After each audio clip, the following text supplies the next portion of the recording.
లోతైన ఆత్మీయ భక్తి అంటే ఏంటంటే ప్రతి విషయంలోనూ మనం ఏం చేస్తామంట, దేవుని నడిపింపనే కోరుకుంటాం. ప్రతి విషయంలో కూడా దేవుని సలహాలు మనం కోరుకుంటాం.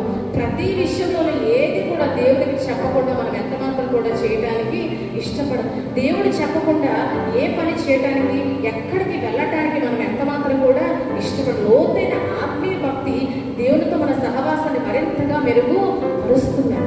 కాబట్టి ఈరోజు అటువంటి లోతైన ఆత్మీయ భక్తిలోకి మనం వెళ్ళినప్పుడు మనలో ఏం ఏర్పడుతుందంట, క్రీస్తు స్వరూపం. ఒకనొక రోజు మనం ఎలా మార్చబడతామంట, క్రీస్తు స్వరూపంలోనికి, ఆయన సారూప్యంలోనికి మనము మార్చబడినప్పుడు అలా నమ్మకమైన మంచి దాసురాల నా రాజ్యంలోనికి ప్రవేశించు అని దేవుడు మనల్ని ఆహ్వానిస్తాడంట.